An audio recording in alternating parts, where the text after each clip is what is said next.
Paul never says. There's been all kinds of speculation based on some things he mentions in other books, eyes being one of them and some other things. But Paul never really says what was ailing him. Was it a big deal? I think it was, because Paul asked the Lord 3 times to take it out of his life.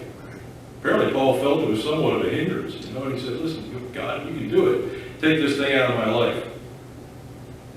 I said that Paul learned one thing as a result of being in heaven. I had to reword that because it's actually 2. First thing he learned was about himself. Paul says there, lest I should be exalted above measure. Paul recognized that the kind of things that God was doing for him could easily become a source of pride in his life. Think back to some of the things that Paul said about himself before he became a Christian, when he was unsaved. Paul was kind of bragging on himself back then. He said he was a Jew, a top-notch one at that, a proud Jew, he said, of all things. He said, I am a Hebrew of the Hebrews, no mixed blood in my family. I'm straight-out Hebrew. He said, I'm a Pharisee of the Pharisees, educated by the very best. Blameless as far as the law was concerned, Paul said. Morally blameless. He talked about his religious fervor. He said, I persecuted the church unendingly, unsparingly. He didn't say those words, but that's the impression you get from the way he was bragging about it. I never let up. I did my best. Paul was proud of how Jewish he was while he was unsaved. But he said in Philippians 3 that all those things that were gained to him were a loss when it came to Christ. He said once he took hold of Christ, or I would reword that and say once Christ took hold of him, it didn't take Paul long to rise to the top of his class as far as his Christianity was concerned. He was caught up into heaven here and allowed to come back to earth. Who else could say that? No one but Paul. There were a few others in the Old Testament caught up into heaven, but they never came back, did they? Right. Paul's the only one. Lesson or 2 back, we talked about how Paul had a number of these kinds of experiences throughout his ministry. Visions from God, appearances from the Lord. Remember he was in the jail, I forget what Thessalonica, I think it was. He was in the jail. Jesus appeared to him and said, fear not, you're going to speak to the Romans. And other things he told Paul he was going to do. Several episodes like that recorded in the book of Acts. The reason I'm telling you all this, I think it wouldn't have been very hard for Paul to have been puffed up about all this. I can understand how he could have gotten that opinion. So Paul says in verse 7 then, because of the abundance of the revelations, these things that have happened to me, there was given unto me this thorn in the flesh, so that I might not be exalted above measure. By the 3rd time Paul asked the Lord to remove that thorn, he understood what God wanted him to see from it. Paul says, he said unto me, my grace is sufficient for thee, for my strength is made perfect in weakness. Not only did Paul's thorn keep his pride in check, the second thing Paul learned was that it unleashed God's power in his life. That thorn in the flesh made Paul who he was. Allowed him to do the things that he did. Talk about the paradox. Paul realized that it wasn't about him and what he could do. It was about God and what God could do through Paul. When Paul would get out of the way, that's when the Lord could do his best work. Paul's thorn in the flesh was a steady reminder of that to Paul. And at this point in his life, Paul was willing to say that it was a welcome reminder to him. He says, I welcome this thing. He said, most gladly, therefore, will I rather glory in my infirmities, that the power of Christ may rest upon me. So there you have it, Corinthians. Something I can and will willfully brag about. My weaknesses, my infirmities. Not the things I've done, but the things I couldn't do. The things I'm unable to do. Paul's reluctance to brag I have here evaporated with that thought about how weak he was. He became bold and bragging over his weakness. He no longer feels like a fool as he glories in those weaknesses and shortcomings. And why? Because he says that's when the power of Christ rests upon me. Those words, rest upon me, take us all the way back to Exodus where God came down in the cloud and rested upon Israel in the tabernacle in the wilderness. The God of the universe, literally it says there, pitched his tent with his people. In John chapter 1, we have the same idea where John says the Word became flesh and dwelt among us. Again, literally, pitched his tent among us. Imagine the Savior coming down and just setting up shop right next to you. That's what he does. Paul uses the same picture here as he tells us that the all-powerful Savior pitches his tent with his people in their weakness. He doesn't want your strength. He says, when you are weak, that's when I'm coming down there to sit with you. I thought about that. You ever had a loved one who was very ill, had to stay in the hospital? What do? You know, you kind of go to the hospital, you grab a blanket from the nurse, you sit in the chair and you curl up there beside them and you offer them whatever encouragement and strength you can give them. That's exactly what Jesus does for his people. When we're struggling, folks, he pitches his tent among us. He comes down and dwells with us and strengthens us with his power. I thought about that. Even though that's true, can we all say with Paul, therefore I take pleasure in infirmities, in reproaches, in necessities, in persecutions, in distresses, for Christ's sake, for when I am weak, then am I strong. Can we all say that? Well, before you say a hands down no to that, let me just say, Paul's not saying that I go out looking for these things that happen in my life. These things don't just bring me pleasure. He's not saying these things bring me pleasure. It's like, hey guys, you know, he talks to the head whipmaster and says, listen, 39 stripes wasn't enough. Give me 10 more. You know, I just love that snap on my back. You know, that's not what Paul's saying here. He's not saying when I take pleasure in my infirmities, I enjoy that. Paul didn't enjoy being beaten. He didn't enjoy being cold or naked. He didn't like having that thorn in the flesh the Lord had given him. Pleasure came from enduring those things, he says, for the sake of Christ. From knowing that every one of those circumstances unleashed the power of God in his life. I heard God's strength was most powerful when Paul was at his weakest, when he was most needy. And that thought present pleasure to Paul's heart. Knowing that his weakness and his infirmities allowed God to demonstrate his power in Paul's life and toward the people that Paul came in contact with. Of all the things Paul might have learned from going to heaven, what did he learn? He learned that the Lord's strength was found in his weakness. That's what a trip to heaven did for him. Oh boy. I got to tell you, as I think about that, I can almost hear a moment of silence there as Paul ponders that thought about what his trip to heaven did for him, understanding how he was strong when he was weak. As he thought about that, I believe there was sort of a gap between verse 10 and 11 here. As he looks back across all those times when he was weak and yet God brought him through, kind of thinking about those things. As he thought about it, imagining repeating these words. For we would not, brethren, have you ignorant of our trouble which came to us in Asia, that we were pressed out of measure, above strength, insomuch that we despaired even of life. Remember that? He's back to chapter 1. He said we had the sentence of death in ourselves, that we should not trust in ourselves, but in God who raises the dead, who delivered us from so great a death and doth deliver, in whom we trust that he will yet deliver us. He said, yeah, I wrote that. Yeah, I remember that. I wrote it.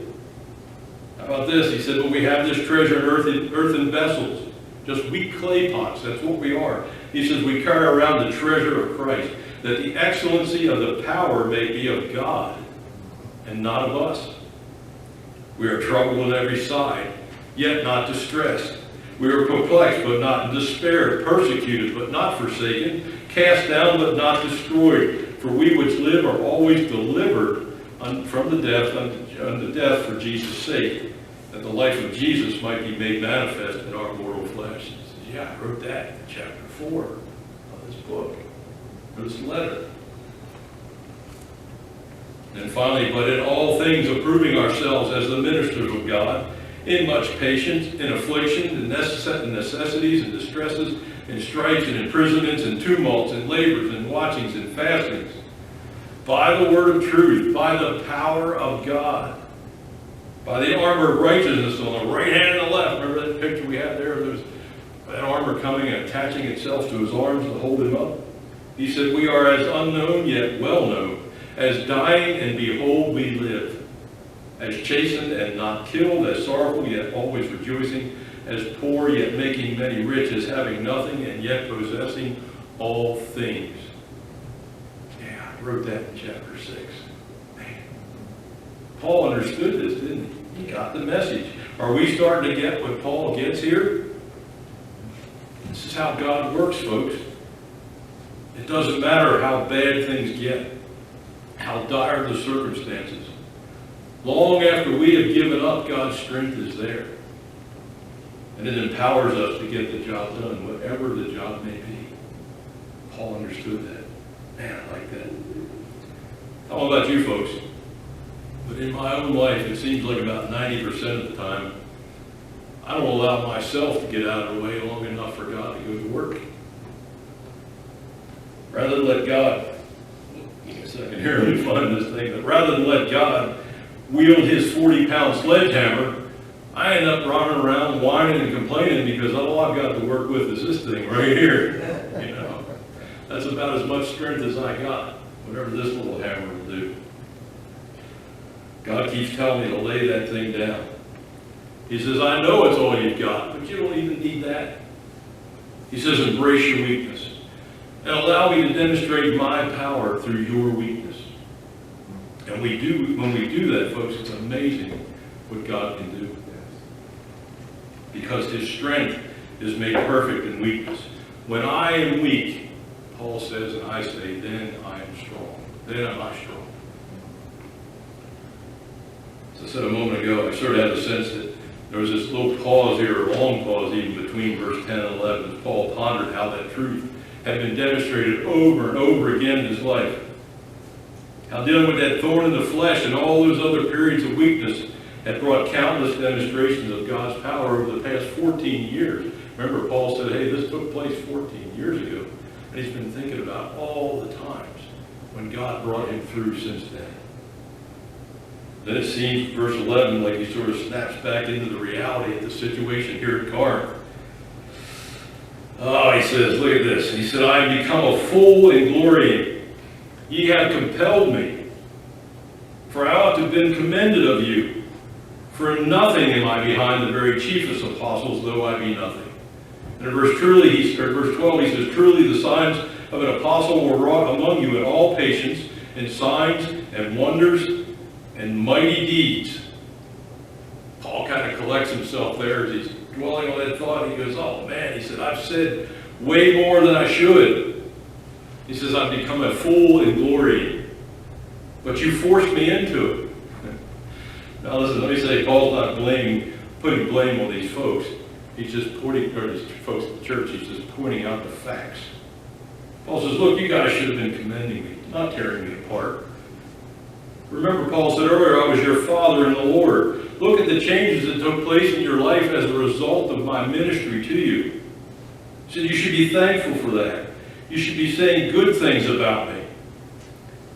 In view of all the things that Paul had done in the church, these folks should have rallied to his defense, and lifted him up when these false apostles started spouting their lies about him. But instead, the church had allowed Paul to be misrepresented. They allowed these liars to denigrate him to the point where the gospel message itself was being threatened.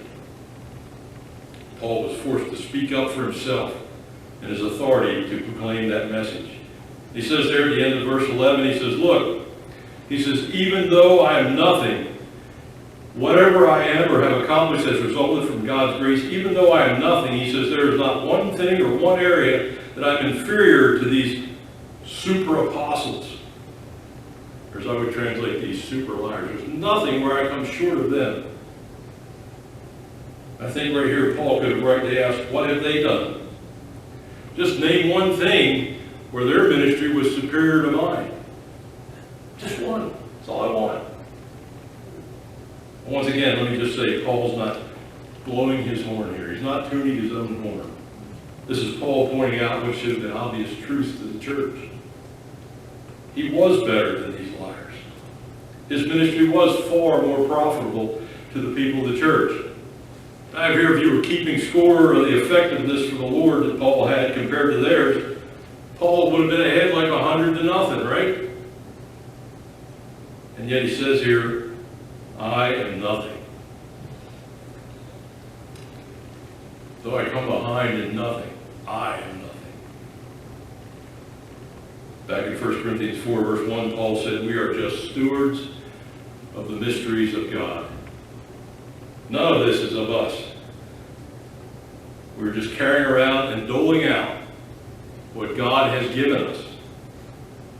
He asked in verse 7 of chapter 4, he said, why do you act as though you have something that you didn't receive? If it was given to you, why do you glory in it as if you hadn't received it? In other words, if God gave you what you're doing, or God is giving you that, why are you acting like you're special? Why are you acting like you're something else, You're better. How many think I'm a good teacher? Put your hands down. Put those hands down. I am nothing, folks. The same goes for everyone else who fills this pulpit. Right. Or at least it should. Right. We are here because the Lord has put us here and enabled us to teach. Truth is, the Lord could bring any old donkey in here and make a teacher out of him if he wanted to. Remember Balaam? Yeah. Schooled by a donkey. Let me tell you, it wasn't really the donkey, folks. It was God working through that donkey. That's right. See how that works? It's not really me up here. It's the Lord working through me, or at least as I said a minute ago, that's the way it should be. What do I have that I haven't received? Nothing. What am I without the Lord? Nothing. Paul understood that there was nothing about him that amounted to a hill of beans. It was the Lord working through him that accomplished all of it. That's what he wanted the people of Corinth to see. He didn't want their loyalty because he was better than anyone else. That was a fact, he was. But he didn't want their loyalty because of that. He wanted them to follow him because they recognized that the Lord had sent him there to minister to them. Look at verse 12 again. Paul says, truly the signs of an apostle were wrought among you in all patience, in signs and wonders and mighty deeds. The New Testament apostles were a unique bunch, weren't they? Yes. They were eyewitnesses of the Lord's resurrection. Their ministries were accompanied by signs and wonders and miracles to authenticate that the Lord had sent them and to validate the truth of their message. In Mark chapter 16, after Jesus commissioned the 11 apostles, why was it just 11? Judas was no longer there. Yeah. He commissioned them to go out in the world and preach the gospel to every creature. Verse 20 of Mark 16 says, and they went forth and they preached everywhere, the Lord working with them, the risen Lord, and confirming the word with signs following. What kind of signs? Healing of the sick, the ability to speak in other language, tongues we call it. Few folks were raised from the dead.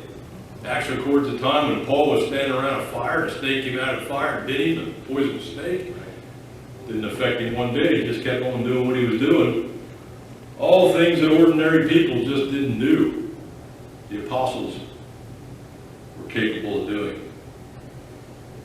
These signs were irrefutable proof that God had called these apostles to be his messengers and that their message was true. No one but apostles demonstrated those kinds of things.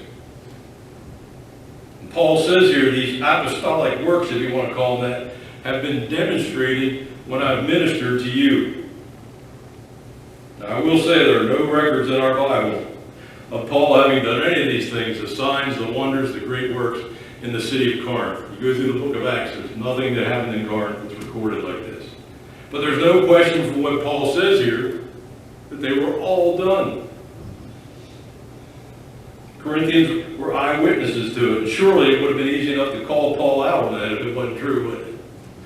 Think about that. You know, I was just thinking about it as I read through this. And I thought, would Paul be arrogant enough or dumb enough to say something that wasn't true, as if that it was, or say something that was true that wasn't? I should say that. Knowing that it could easily be proven to be false. No. Would anybody do that stupid? Well, there's not a chance. But you know what? I know a bunch of folks who would do that sort of thing and do that sort of thing.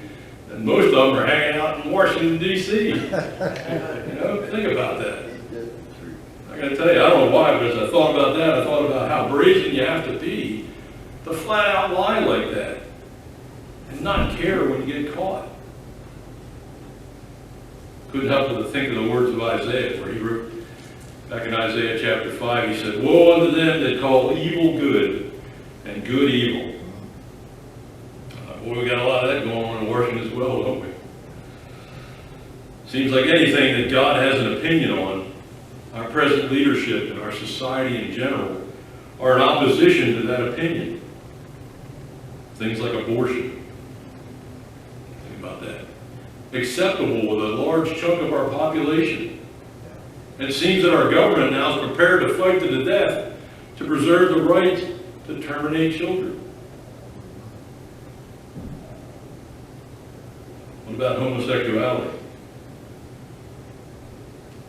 Acceptance of that has opened the door to a whole host of other options as well, hasn't it? I think I've mentioned this before, but you got LGBTQ, QIP, 2SAA, and more. You know, they just keep adding more and more to it. All these options. I got to tell you, I agree with that community in one respect. They are people too, just like you and me.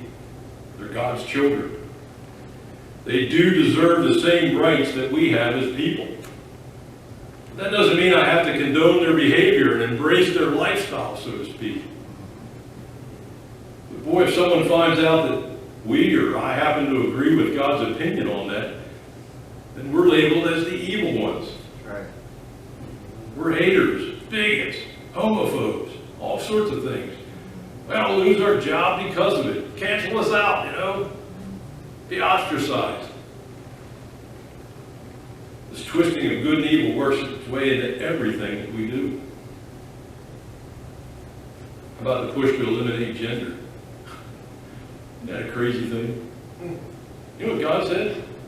Male and female created he them. Amen. I'm not a they or a them, I'm a he. I don't get it. I don't know if I've mentioned this before, but this opposition to God's ways has come all the way down to areas even like our finances. You know, think about that. How about our national debt? You know, I brought that up before, I know. Probably beating a dead horse here, but at least half the people running our country think it's a good thing for us to spend $6 trillion more than we're going to take in this year. $6 trillion more than our income. $29 trillion over the last 40 years. It's a good thing.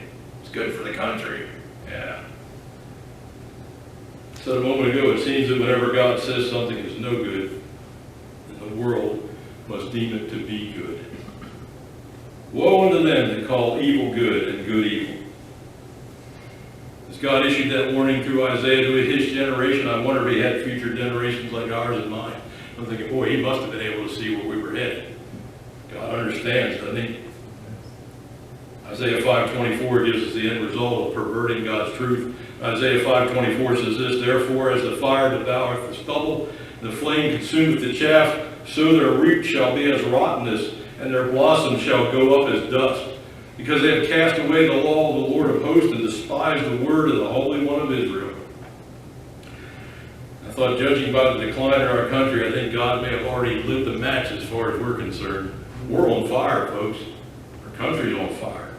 We need to get that straightened out. I gotta tell you, I'm sorry, I think the pastor calls that going down the rabbit trail. It just kind of fell in there as I was studying, and I thought I'd put it out there for you. I want to get back here verse 12 here, chapter 12, so we can get eaten in just a few minutes. I don't want to run over it. I've got about 3 more minutes here. I'll be done.